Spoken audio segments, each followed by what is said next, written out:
La traduction technique, tout le monde connaît. Moi, j'ai découvert la communication technique et les métiers qui y sont rattachés lors d'un cours d'introduction à la communication technique. Et j'ai décidé de me réorienter parce que c'est un métier qui est vraiment varié. J'ai eu l'occasion de faire des projets avec mes camarades durant l'année qui m'ont confortée dans l'idée que c'était le métier que je voulais exercer. Le Master 2 de communication technique multilingue et UX, c'est-à-dire expérience utilisateur, est un master en alternance qui forme à des métiers très variés. Dans ces métiers, nous réalisons des documents techniques structurés en anglais à l'intention des entreprises. Ces documents sont destinés aux ingénieurs, aux techniciens, aux commerciaux, mais également à monsieur, madame, tout le monde, puisqu'il s'agit notamment de notices d'utilisation et de guides de prise en main rapide de logiciels. Les communicateurs techniques créent des modules de e-learning et également s'occupent de la gestion de connaissances, c'est-à-dire le knowledge management. Le master est un master qui se déroule en 700 heures qui sont réparties 2 semaines en alternance en entreprise et 2 semaines à l'université. Au total, il y a 21 semaines de cours à l'université et 31 semaines en entreprise. C'est un master du coup, qui a une capacité d'accueil de 23 étudiants.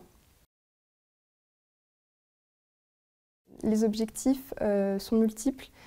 Il n'y a pas comme débouché que le métier de rédacteur ou communicateur technique. On peut également devenir architecte d'information, on peut devenir knowledge manager, créer des modules de e-learning.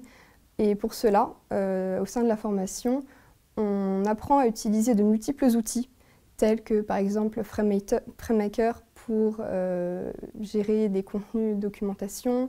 Nous utilisons également des logiciels comme Adobe Captivate pour créer des vidéos.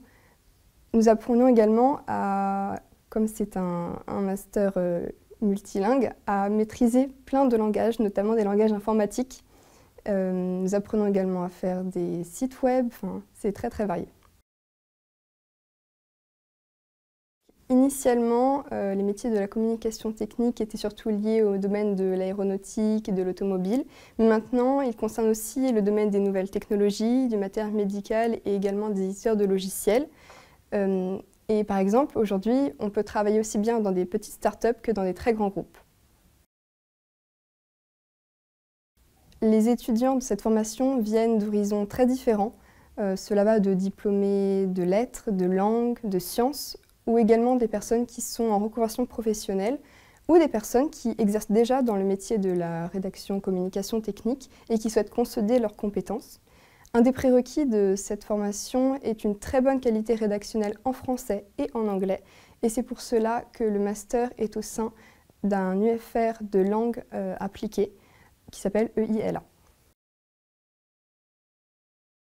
Ce métier est très peu connu, pourtant la demande est très très importante et le salaire à l'issue de cette formation est celui de jeunes ingénieurs.